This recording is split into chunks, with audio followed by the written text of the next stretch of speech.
that group. And then we've got the community here of excel and perform. And this diagram, this is a diagram that's used across all different sports, and it just shows the relationships between those. And some of you today here are doing, some of you are updating, and some of you are here to start on the foundation course. And the foundation course is targeted at that learn community. But I think what that diagram doesn't show is the sort of the various numbers, and this one here is probably reflects bowls a lot better. So that first community, that learn community, is actually these days approaching close to 60% of our community. So those are the business house bowlers, casual bowlers, secondary school bowlers, and our new players. And the focus with them is they just want to learn to play. They don't want a whole lot of stuff. They want the fundamentals to be able to just play the game as well as they can and enjoy it. And then we've got our next group, and there's a significant overlap there, you'll notice. So, and probably it's even more than that, because this next group of our normal members, as we think of them, there's a big chunk of them too who really just want to learn to play as well. But then we move on to the group, our sort of competitive group, the centre level representatives and aspiring representatives. And the focus there is on learning to train. So that's what the coaching in that group is about. That's about learning to train. And then we've got the very small percentage, the 1%, and that's about learning to win on the world stage. So those are our blackjacks, and they probably require a different approach to coaching. And down the bottom, we've just shown how our various coaching courses relate to those. And the foundation coach course, which some of you are doing, is all around that learn to play area. I'm not, at this stage, I'd normally talk a bit more about how you coach those various levels, but somebody else is going to be talking about that later today. So we'll just leave that at that point there and just say from this point, it's really just important to just be aware of who those players are that you're working with and what their needs might be. Also, don't expect as a coach to necessarily be good at or be interested in working in all of those areas. You will find as a coach that there are areas that you are effective in and areas that you're not so effective in, areas that you enjoy coaching and areas that you don't. And that's great. And if you can find your niche and be good at what you do, then that's great. But don't fall into the trap of feeling that you need to be able to be good at all of those. And I think that's about all we need to say about that. And we'll move on to the bulk of it, which is the bowls, the basics of bowls. And I think I've got a bit of an echo there. Is that all right? Yeah, keep going, Sharon. It's a wee bit echoey, but yeah, it's fine. Okay, it's just suddenly just started. So I've been given the job of talking about the what we coach today. So, and those of you who were in our previous session heard Quinny and them talking about too much information. And one of the big mistakes that new coaches make is that they have all this information and then they think they've got to teach all of that information to our new players. And they end up with information overload. So I am going to be delivering a whole lot of information to you here today around this, but it's really important that you think of this as background information that you need as a coach to be a good coach. It doesn't mean that you have to teach this to all of this to all of your players. So just try and keep that in mind as we go through all this. So first of all, we've got the bowl and its bias, and I'm going to go through more about holding the bowl later. But so you're going to need players need to learn about that, and learn about the bias. Allow them to learn that themselves. They're going to need to learn about the green and the rink, and again, it's just the basics, you know, the terminology. Yeah, I might just get you to hold for a second, Sharon, because there is a more of an echo coming through, as you can probably hear yourself. Yes. So I'm just wondering if you can all just check that you are muted, and that might help us. That does sound better, Sharon. So yeah. Yes. Keep going. Thank you. Thank you. They're slightly distracting. Thanks. So yeah, the basics of the green and the rink. The mat, again, the basics of the use of the mat. So where does it go? Where is it allowed to go? And I think the fact that 1 foot, for our new players, that 1 foot needs to stay on it. Now, I'm very aware that the rules are now different, and the rules now allow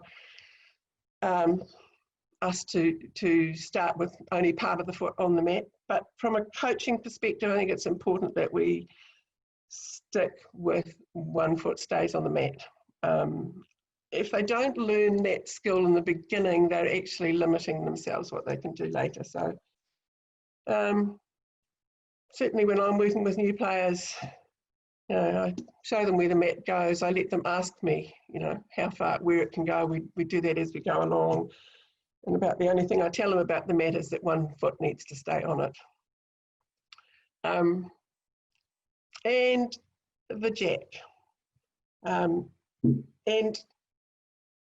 delivering the jack. And one thing I'll just come back here. Oh, maybe you can still see me.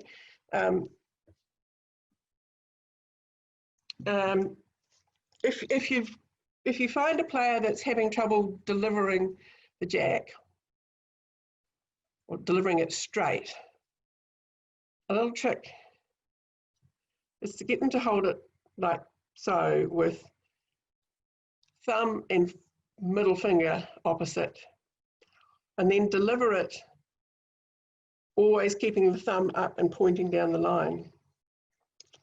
It works well.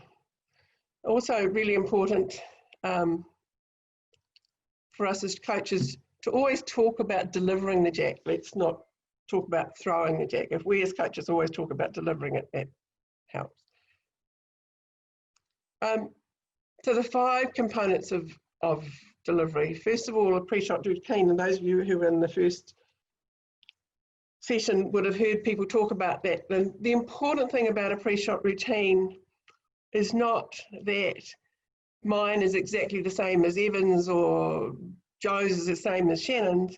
The important thing is that that a player develops a routine that is standard for them. But it needs to start off the mat. And I think you heard Joe and Shannon both talking about that. So the decision about what shot am I going to play starts off the mat. Then they can approach the mat down the line. And then the other key elements are, what's my finishing point? What's my line? And then maybe some keywords and whatever the trigger is to go. And again, just that will take some experimenting with players to do it, but it's a matter of just getting them to develop something that's consistent and works for them, so that it's not, and the key thing is it's the same every time, not rushed under pressure or elements missed out under pressure. And so as a coach, you've got a role to play there and just helping them get that established. And I'm going to go through this in more detail, so I'm not going to talk too much about this now. So holding the bowl, address on the mat, the delivery action, and the follow through. So those are the bowls basics that we need our players to understand. And to avoid trying to teach it as in a cookie cutter way of sort of, you've got to do this and do that and do the other thing, it's important as coaches to understand what we're trying to achieve here. And the 4 things that we're really trying to achieve are good alignment, so good straight lines. We're trying to achieve stability, good rhythm and timing, and weight transfer. So what I'd like to do now is just go through all of those one at a time. And we'll start with alignment. And we'll start with alignment of the bowl. And if you can see here, can you see me as well as the screen? Yeah, we got you, Sharon. Cool. So if we start by aligning the bowl, so we start bowl on the other hand, middle finger down there, flip it over. Now the important thing to notice is that the bowl is aligned. If I step back a bit further, you can see the bowl is aligned straight down the arm. So that's the first important part of alignment, is aligning the bowl. Secondly, we've got the importance of aligning the hips and shoulders. Now I've put feet in brackets because too often we find coaches get obsessed with what the feet are doing. And we talked with Bruce before about the fact that he has to have his feet at sort of, quite well spread and pointing out in different directions, because that's how he gets stable and square to the line. And too often we forget that it's actually what we're trying to achieve is getting our hips and shoulders square to the line.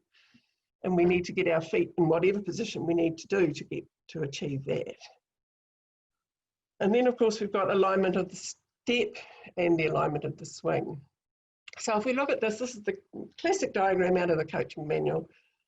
And we have the anchor foot on the mat, sort of 50 mils back from the center, pointing down the delivery line, the lead foot comfortably sort of a hip width apart and pointing in the same direction. And that's the classic stance that we've usually taught. But there was also an alternative stance, which I have to say is becoming more and more popular, and quite noticeable that the majority of the top Australian players use a stance more like this, where the line is taken with the lead foot and the anchor foot is turned out slightly. It does have some advantages in that it's possibly more stable. So it's a matter of letting your players experiment with what works for them.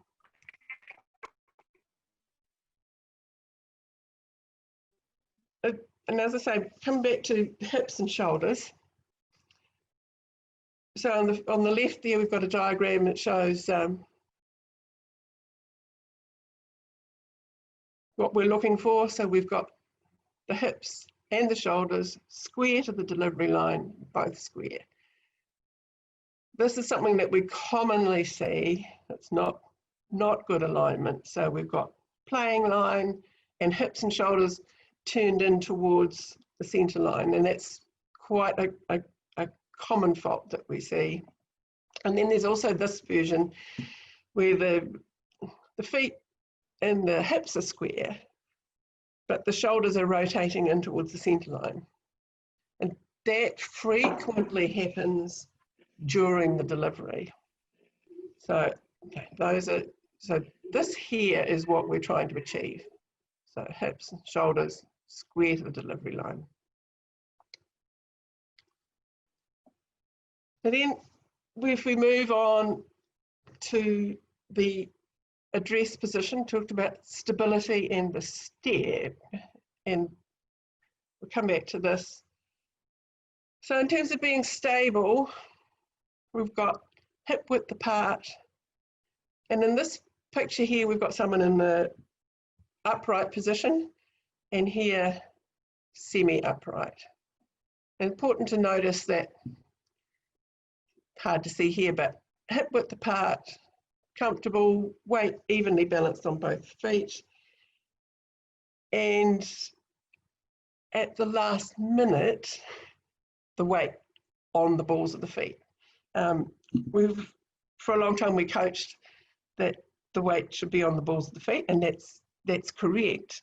But if someone is standing in the address position for a reasonably long time, if they're not someone who's particularly quick on the mat, then it's not good for them to be on the balls of their feet that whole time.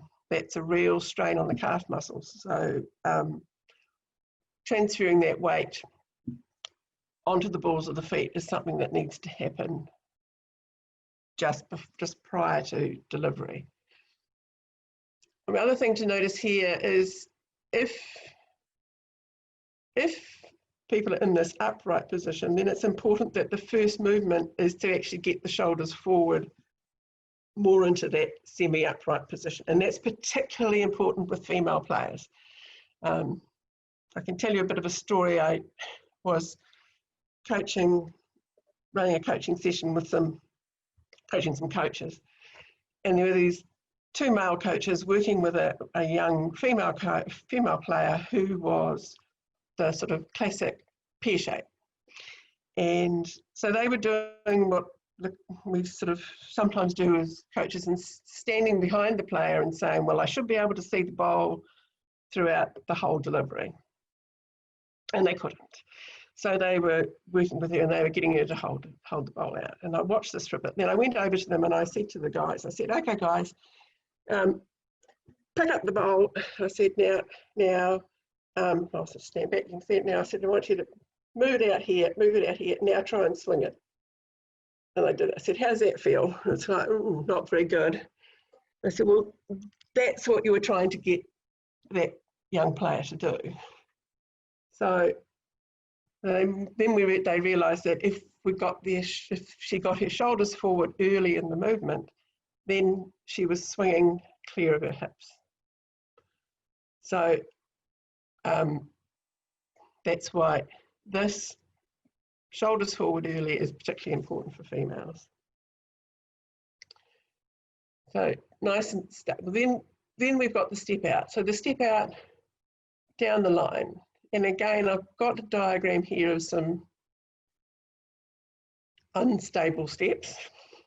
We've got too short, and usually you'll know it's too short if there's a significant overlap between the lead foot and the heel and the rear knee. So if the anchor knee is significantly overlapping that front foot, that's probably too short. So that's not going to be stable. Too long is also not going to be stable. And by too long, I mean when someone sort of almost lunges out.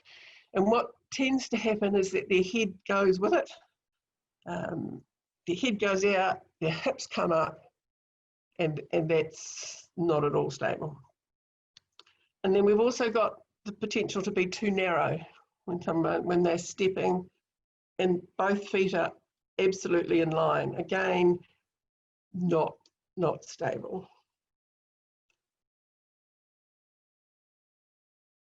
But if you've got any questions that are popping up in the chat, Graham, feel free to.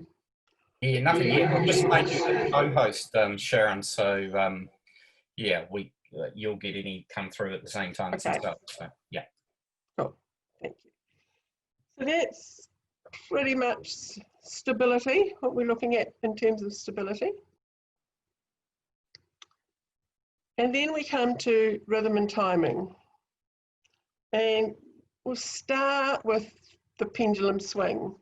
And if you've got a bowl handy, I'd like you to pick it up and actually feel the bowl, feel what it's like, the bowl with a relaxed arm, and feel that pendulum swing. Where the weight of the bowl is actually creating the momentum of the swing. And then feel the difference between that and pulling the bowl back, stopping and pushing forward. So you can see that the advantages of the pendulum swing are you get better rhythm and timing. There's less effort going into delivering the bowl, so you actually get more if you allow the bowl to do the work. The arm is simply controlling the speed, not having to really generate the speed, and you end up with much more control. And it also relates back to what we talked about, alignment. The pendulum swing, more chance of being straight back, straight down through the line, whereas the sort of back, stop, push approach can much more easily get offline. And then rhythm and timing,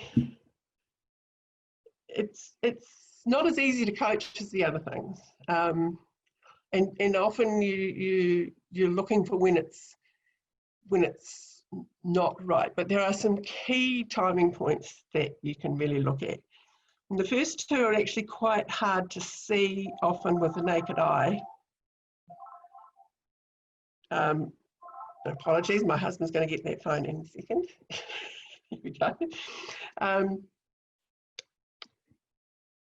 So the timing can be quite hard to see with the naked eye, and that's where it's important to have a camera. Often with the naked eye, you can just see that something's wrong. But with a camera, you can usually see what it is. And there are two or three key timing points, but these first two. So the first one is that when the bowl reaches vertical at the bottom, you drop away and the bowl's dropped to vertical, the lead, you should be able to see that the lead foot's activated and the lead foot's moving. Now, sometimes coaches misinterpret that and think that that means that you don't set until the bowl reaches the bottom.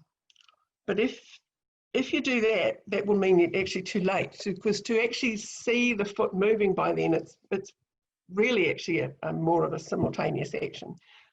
So you should see that planted, and then at the top of the backswing, when the bowl reaches the top of the backswing, the lead heel should be grounded, and that means that as the bowl and the body come forward, that's coming onto a stable background, onto a stable platform, not arm coming forward first.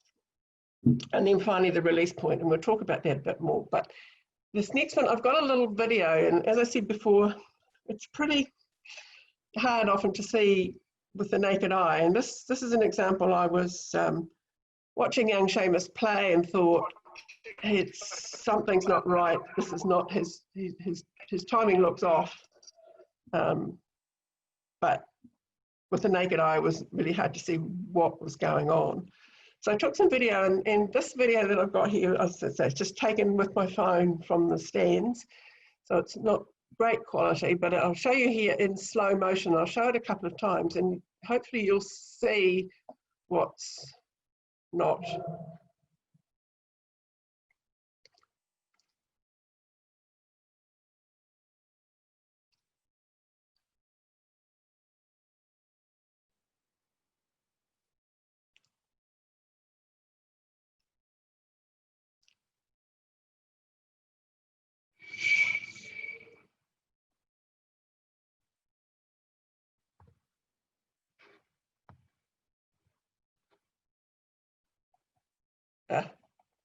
Let's go back to that one. So here we go. Let's play it again. So keeps wanting to go back.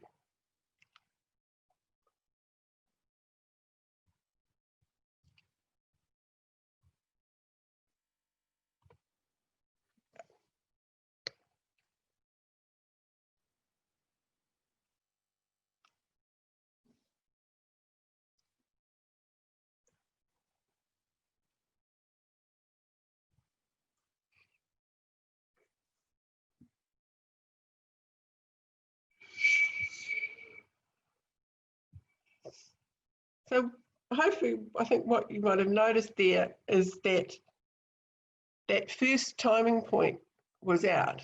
So when the bowl got dropped down to vertical, his foot hadn't moved. And consequently, when he got to the top of the backswing, his foot was still in the air and hadn't planted. So he's coming forward with that foot still in the air. So now this is a video of a session that he and I did just a couple of weeks later, and we worked on that. And this,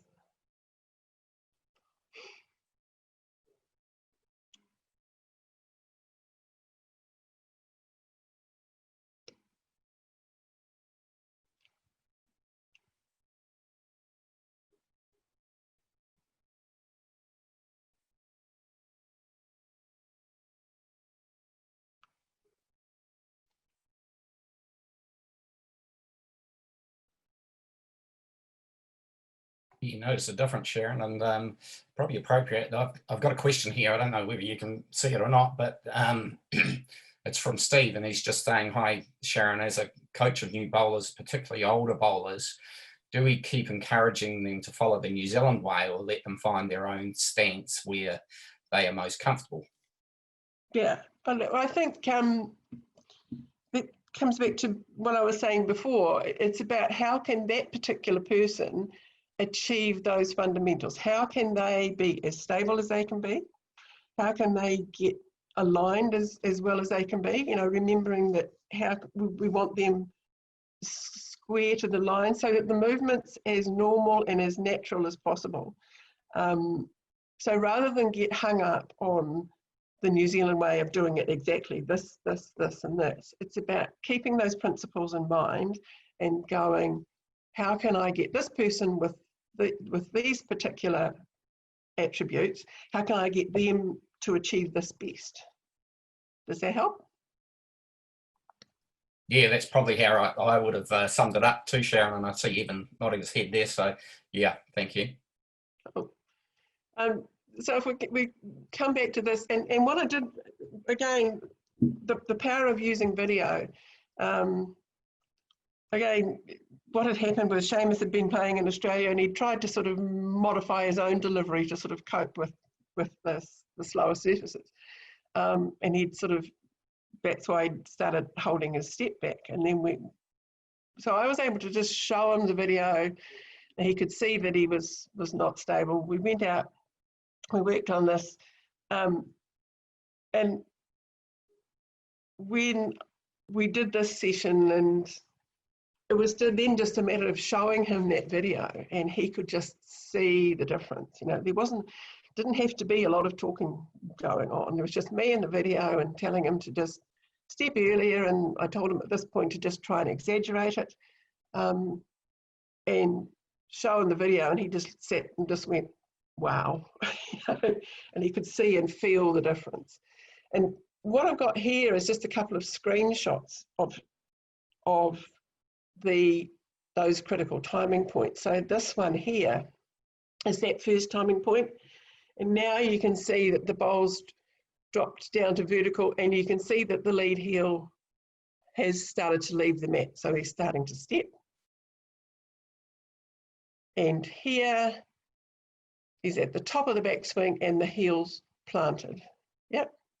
And here the release point. Now, slightly late still slightly late, but it was going away as sweet as. It was going away beautifully smooth. So, you know, we wouldn't worry about that. I mean, we talk about ideally the release point being more in this sort of area, but most players are sort of in this sort of area. And you can see here, it's right on his fingertips, and it's slightly late, but it wasn't late enough to be dropping it, so not a worry. So I know Evan's going to be talking to you later about, my job's to talk about the what, Evan's going to talk about the how. So he's going to talk later to you about how you can use, this is clearly just a screenshot taken from Huddle, but he's going to talk to you later about how you can use it, and it's a fantastic tool. Absolutely brilliant tool. And the power of showing someone what they're actually doing, and the power of seeing what you're actually doing, is just amazing. Saves a lot of talking. And at this point, we're going to talk about the release point. And I've got that picture there because at this point, if I was doing this presentation live, I'd have you all up on your feet and you'd have a tennis ball and you'd be delivering a tennis ball back and forward to each other on a hard surface. And the reason we do that is because that is a really, really good test of how good your release point is. Because a tennis ball is much less forgiving than a bowl or a jack on a hard surface. It will bounce quite readily if your release point's not good. So it's a great way of checking your own release point or checking your player's release point or seeing how good it is. Or it's a brilliant way of getting your players to be able to just experiment and get that release point working a lot better. It's also a great way of keeping your delivery going in winter or in lockdown. And it's also, I also use it as a warm-up because it's an ideal warm-up. If you can deliver a tennis ball on a hard surface until it's feeling like it's coming out sweet, then once you've got that, then you're ready to play right from trial end. So again, that another great use of the tennis ball. But in terms of release points, it's hard to. The best way to coach that is just to get players to notice how the bowl or the tennis ball or the jack are coming out of the hands, and just get them to just experiment themselves until they can get it coming out as sweet as they can possibly get it.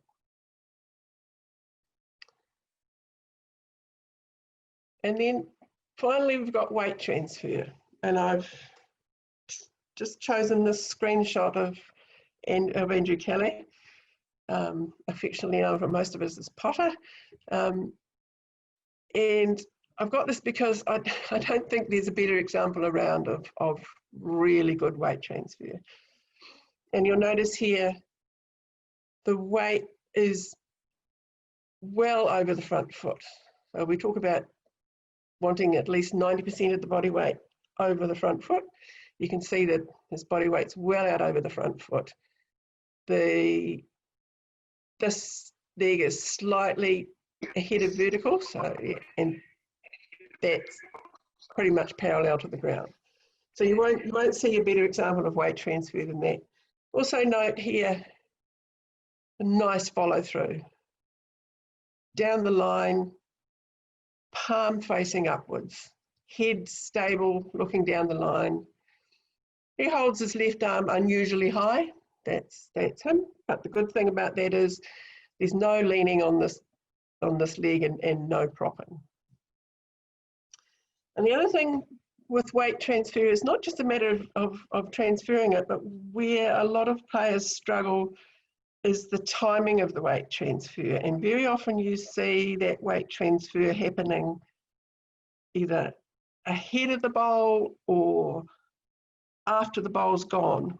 So just getting that weight transfer in sync can be a bit of a challenge for players. And I'm just going to show you again an example, just Potter here. Because one thing he does very well is transfer that weight with the bowl. So it's happening with the bowl.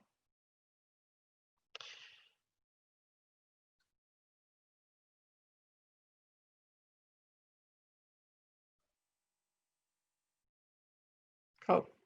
So just to recap, those are the key things to keep in mind. So good alignment of the body and the bowl, including right through to the delivery. So everything down the straight lines. Being stable, good rhythm and timing, and good weight transfer. But fundamentally, that all actually comes down to two simple things. And when you're working with new players, if you can focus on these two things, straight lines, smooth release, if you can get those things locked in with new players, that gives them a really good basis to build on. And so for me, those are the two keys: straight lines, smooth release, keep it simple. And that's me. Thanks very much, Sharon. I should have said at the outset, for people who don't know Sharon, that she's a former blackjack and world champion. Not a former world champion, but a world champion in her own right. And a New Zealand performance coach currently, and a past New Zealand coach and a coach trainer. So covers a lot of caps for us. And I suppose it's in that training and coach development space, Sharon, that these days you bring a wealth of experience and knowledge. And thank you so much for that presentation. I think if people didn't get a lot out of that, they will never get a lot out of a simple bowls delivery. And just to summarise, the first couple of things I wrote down was stability and alignment, and the importance of a camera to identify key points or key faults. And a picture tells 1,000 words, the old cliche, but certainly when we're looking at somebody's delivery, so important to have a camera handy. And for those foundation coaches on the call, this is the first component of your qualification. The second component will be a practical on a green, and it'll provide you with an opportunity to look at technique closely, and hopefully with the coach developer in your area to use a camera.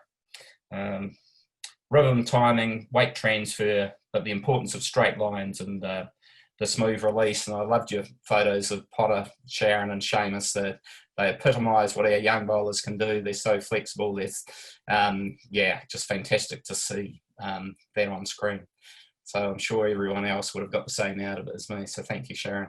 So now we'll move on to Gail. And Gail is a current performance coach with Bowls New Zealand. And Gail's topic is etiquette and the code of ethics. So away you go, Gail. Hi everybody. Well, I've got an exciting presentation for some very probably boring aspects of the game, but anyhow, it's going to be a challenge for me because I'm going to be speaking to a screen, whereas normally I like face-to-face contact, so bear with me. I'm not the most technology person out, so I'm going to try and share a screen here, so just hold fire.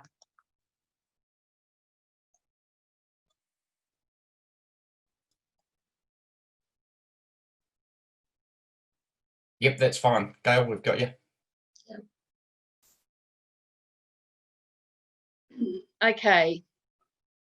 Just got to get rid of this little doohickey here.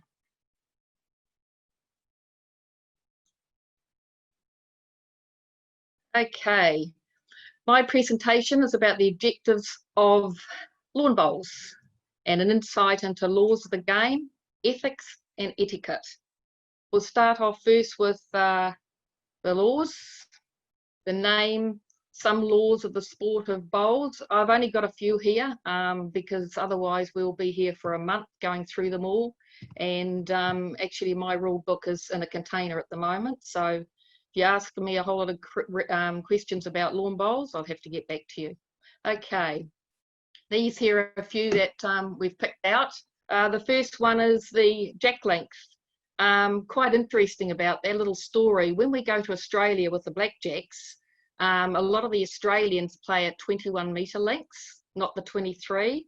And surprising, the Aussies actually do 2 metre to 2 metre. They're quite good at doing the long ends, and you'd think, you know, with their expertise and their more commonly used 21 metres, they'd actually go for the short ends, but they don't. So maybe they've got that in their armoury if they need it.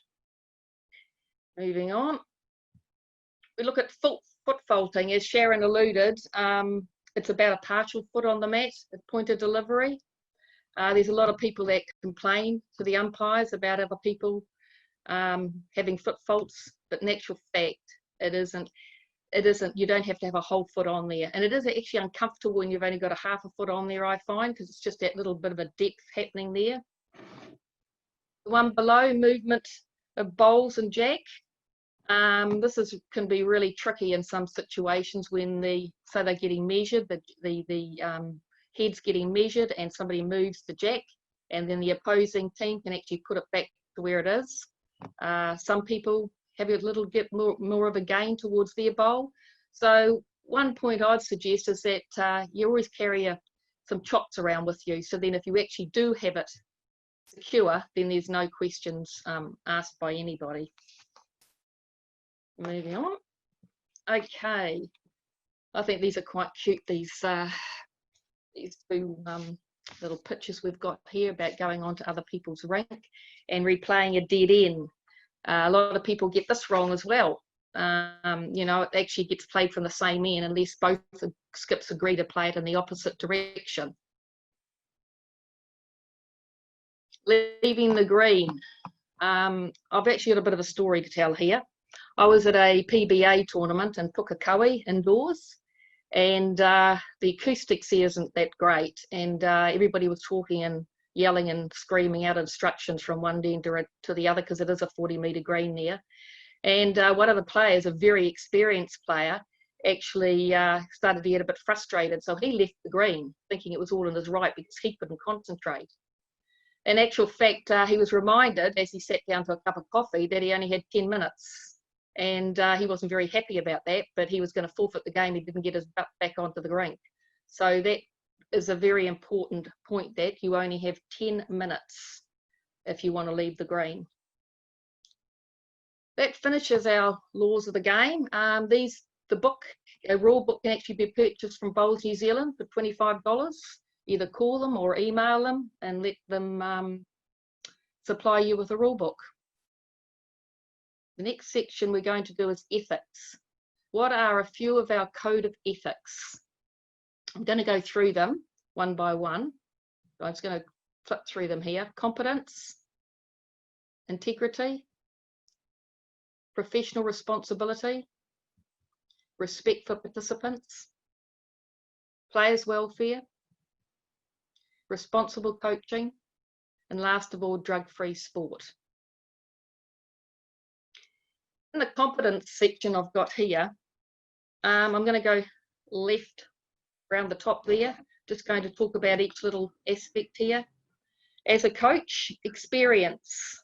Well, congratulations for all of you coming on board and actually upskilling. That's fantastic for the Zoom platform.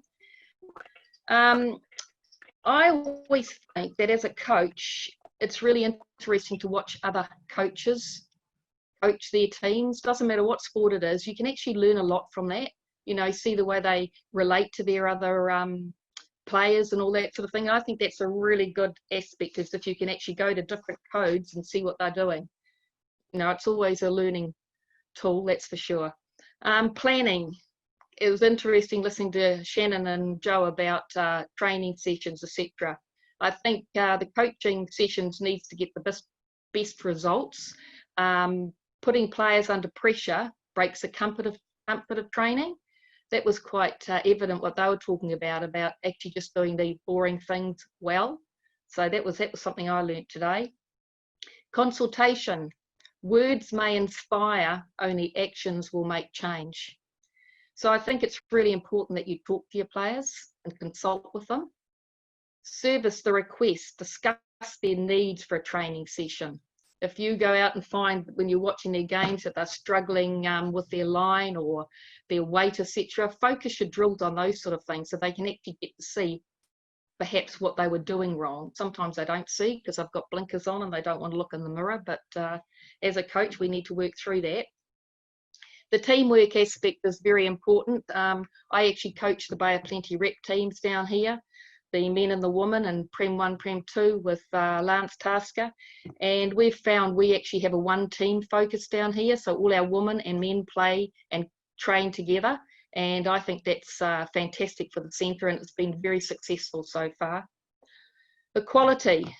Coaching is about quality, not quantity. You can be out there all day coaching and the players don't get anything from it. So I think it's really important you plan to have the quality in your coaching. Creativity. This is an interesting one. People rise to a challenge if it's their challenge. So once again, talk to them, communicate with them, see what they want. It's good to throw a few exciting things in there.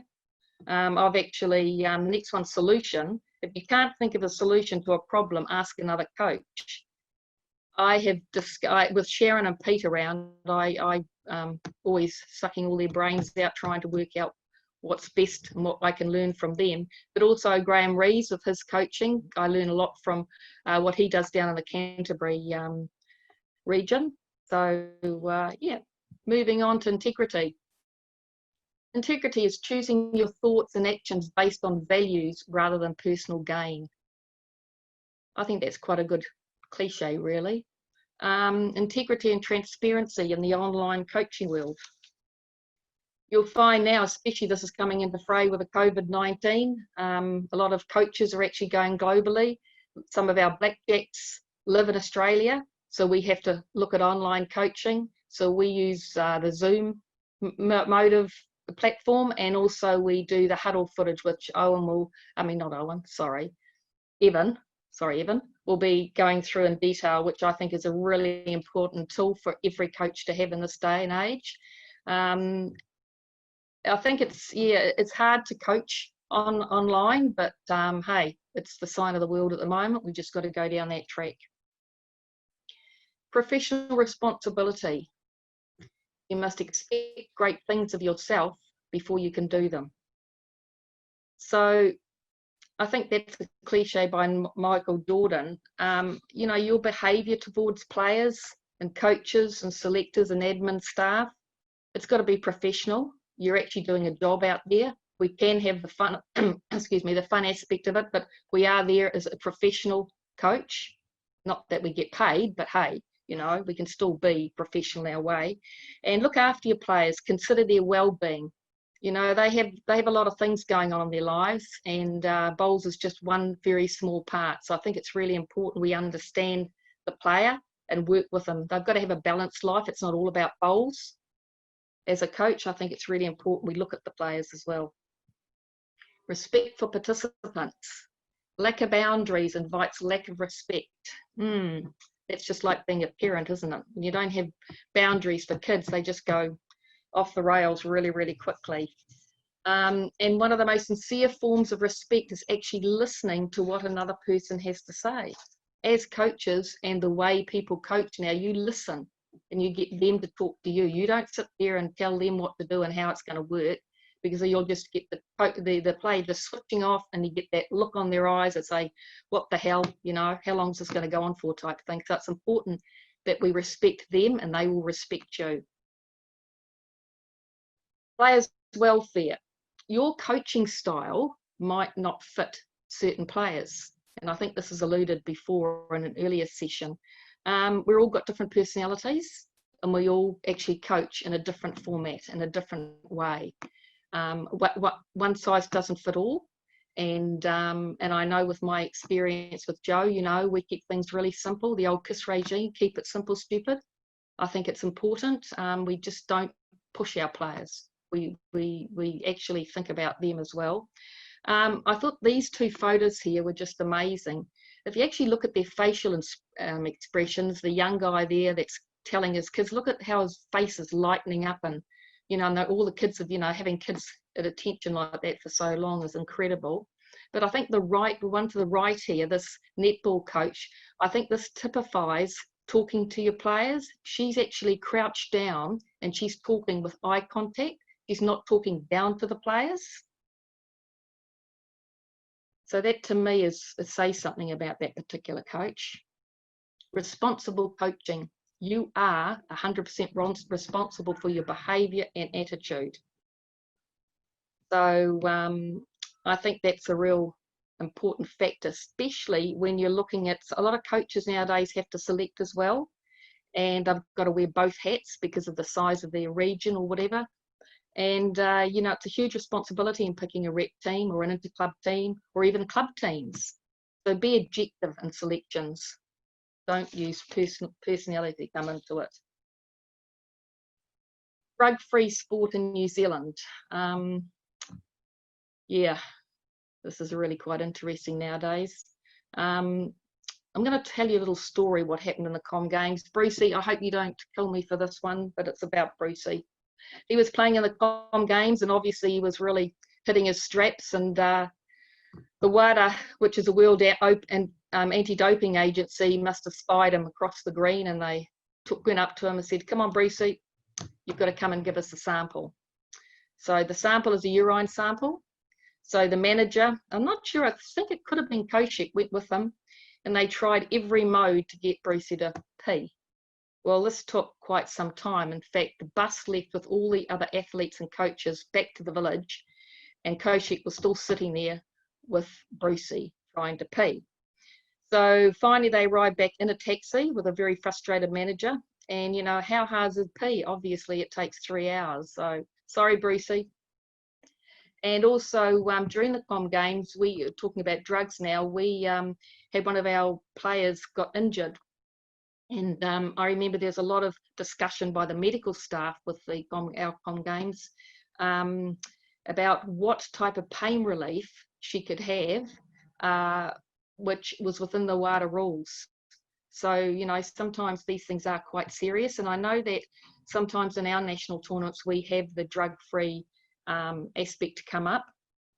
Next one, I don't know if you'll know this person, but this is Drug-Free Sport 1988, the old days. Now, this particular caption here, I've got off a video of a World Championship pairs final, and this is Rowan Brassey having a smoke. His skip was Peter Bellis, and they're playing against the English team. And the next one is David Bryant, and all the footage I've seen of him playing, he's always got a pipe in his mouth. So those were the old days. Okay, we've moved on a little bit from them. A lot of players now have to go into a certain area to smoke, but not many people do it on the greens anymore.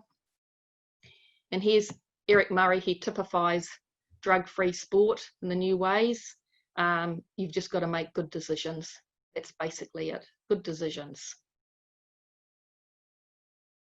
The next one is etiquette. I think this photo typifies etiquette. The guys are all standing there with their badges on, their ties and their blazers. You can't see it, but they have all got beautiful white shoes on. The guys in the photo, some of you probably will know who they are, but I'm just going to actually run through them as the players. The first one is Kevin Darling. He's recently passed away, and apparently he typified etiquette in lawn bowls. Steve Beale, Mike Kernahan, Ian Dickinson, Ken Walker, Ben King in the caption up the top there, and Terry Scott, who's actually the Canadian national lawn bowls coach at the moment. I don't know this gentleman at the front. I should know because they're obviously the coaches, but I don't know them. It was a little bit before my time. So etiquette is actually for bowlers on the green and around the clubhouse. A lot of this has actually gone by the wayside, which I think is sad. As coaches, I think we need to instill this into our players, especially the younger players. It is really important, because if you're playing in a tournament with the older players, they get quite grumpy about different things. So the unwritten conventional rule in the dictionary is courteous between players. So let's just think about this when we are doing our coaching. Throw this into the mix. And there are some guidelines here. I'm not going to go through every one of them for you. What have I written down here? Oh, the handshakes. Yeah, handshakes are still pretty present in today's play, and I think it's really important that we do shake the hands of the opponent. Some people, when you've beaten them, they don't want to shake, but hey, that's tough. You've got to shake. And I thought this was lovely. This is a photo of Millie Khan on the scoreboard. Now, I didn't realise until the other day that first names are used on the scoreboard. I've seen all sorts of different names go on scoreboards for teams. So that enlightened me. I don't know. Can you see these captions up there, Graham, on the corner on the right-hand side? Yep, got them all go. Yep. Oh, that's good. That's good. I thought this was funny, this one up the top there. How is the head building? So obviously the skips asked the director to say what's happening up there, and he just gives him the finger, which actually says he's holding one, but obviously the skip thinks he's derogatory in his finger giving. So I thought that was classic, absolutely. Moving down here, you know, we talk about when players are changing ends and that. How often do we see that, especially in the game of triples and fours, they all want a chin wag in the middle of the green? You know, honestly and truly, that's part of etiquette. They've got to move off. Either the skip stays with the players down one end, or they don't talk. I think that even happens in top events. I've seen it happen in rep fixtures, in actual fact. And I think we've got down here the little one down the bottom, which this guy was losing 22-2. So, hey, he plans on dropping the bowl. Very nice giving the opponent his bowl. But in actual fact, he's planning on dropping it on his foot. So he couldn't play again. I've got a little one here, which actually isn't on this board, but it's about sportsmanship. Not celebrating your own lucky results or your opponent's bad luck. How many coaches and how many players have seen that happen? You get a bowl coming up that's miles wide, hits off a short one, wings around, hits another one, ends up by getting shot, and the team yahoos and carries on. Really? No, shouldn't happen. That's not etiquette on the bowling green. The last one, which I think is very applicable, I thought you're supposed to get close to the jack. Jack's in self-isolation. We have to be 6 feet away. In actual fact, 6 feet is 1.8 metres. So I think this was very good caption here for COVID-19 at the moment. So that is my end of my presentation. I hope it wasn't too boring, because the subjects are pretty boring. That was brilliant, Gail, and that's the first thing I've written down. You've made a boring topic exciting with some great stories and some slides to go with it. I suppose the things that I'll reflect on is, as far as laws are concerned, as coaches, we know we've got umpires who have a law book and probably know them inside out, but we do have a role to play in having a law book ourselves, so I would encourage you to purchase one if you don't already have one. The photo of the netball coach and the football coach coaching the kids, that told a story in itself. Just how we coach and the eye contact and engaging our athletes is so critical. And the last topic, Gail, on etiquette, you hit the nail on the head. The young people today are so lucky to walk into bowling clubs with so much knowledge and experience and get taught the etiquette of our sport. And that's been something that's been around in our sport for many a year and will continue, I have no doubt. And etiquette and bowls is something that I believe is fantastic. So thank you so much, Gail, and thank you, Sharon, before Gail.